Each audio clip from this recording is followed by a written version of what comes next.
বিসমিল্লাহির রহমানির রহিম। বন্ধুরা কেমন আছেন? নিশ্চয়ই ভালো আছেন আর সবসময় ভালো থাকেন এই শুভ কামনাই করি। আমি অমর মহানায়ক সালমান শাহর ভক্ত হীরা শাহ আছি এই মুহূর্তে দোকানে। এই যে দেখছেন প্যারাসুট বেলি ফুল, বেলি ফুল কিন্তু প্যারাসুট আটটা করে। এটা প্যারাসুট বেলি ফুল, এটা প্যারাসুট তেল। প্যারাসুট তেলটা শুধু তেলটা দিতে, বেলি ফুল ছাড়া এটা ইনটেক দেয়, মুখটাই দেয়। এটা মুখটা কিন্তু ইনটেক দেয় নাই। এখন কোম্পানির কাছে সরাসরি যদি দোকান না রাখে, হ্যাঁ, ডিলার যদি সরাসরি ডিলারের কাছে না রাখে, তাহলে এটা 2 নম্বরে হওয়ার সম্ভাবনা থাকবে। এই যে দেন, এটা কিন্তু ইনটেক না। এটা যে কোনো কোম্পানি, ময়মনসিংহ কোম্পানি আছে তেলের কোম্পানি, তারপরে নেত্রোনা আছে কোম্পানি, কলমাকান্দা আছে তেলের কোম্পানি, কলমাকান্দা, এইসব কোম্পানি কিন্তু এই বোতলজাত করতে পারে, কোনো বিষয়ই না।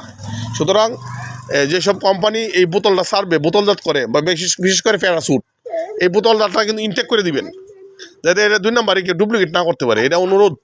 এবং বাংলাদেশে জানি না আমরা 2 নম্বরের শীর্ষে, আমরা জনগণও 2 নম্বরের শীর্ষে। আপনি দোকান বাকি দিবেন, দেখবেন দোকানে সামনে দেয় না পিছিয়ে দেবে ঘুরিয়া। এই অনন্ত দোকান বাকি চাই, আমার সামনে কত লোক আছে দোকান বাকি চাইছে, আরে ভাই খাইয়া বইছে, এই আলাপ করে খাইয়া বইছে বলি মা, মরার কোনো গ্যারান্টি নাই। দোকান বাকি খাইয়া বইছে, মরার গ্যারান্টি নাই, এটা চিন্তা করে না। অথচ খাইয়া বই অনন্ত সামনে খাইয়া বইছি দিয়াম নে খাইয়া বইছি, এরকম করে না ভাই। এরকম মন মানসিকতা আমাদের চেঞ্জ করতে হবে। পারলে বাকি খাইয়েন না, নগদ খান। এই যে আমি হিরাসা বাকি খাই না, আমার লাইফে বাকি খাবো না ইনশাআল্লাহ। তাহলে কি কম খাবো, দরকার বললে কম খাবো বিটুল, কম খাবো, বাকি খাবো না। কারণ বাকিটা লেনদেন ঠিকঠাক না রাখতে পারলে মানুষের শুরু হইতে হবে। শুরু হবো কেন? আমি এই ধরনের কাজই আমি করি না। ভালো থাকবেন বন্ধুরা, আমার বাইস্তিরা আসছে। হ্যাঁ, ভালো থাকবেন। আসসালামু আলাইকুম রহমতুল্লাহ। বিটুল কিছু কইবা, কিছু কইবা?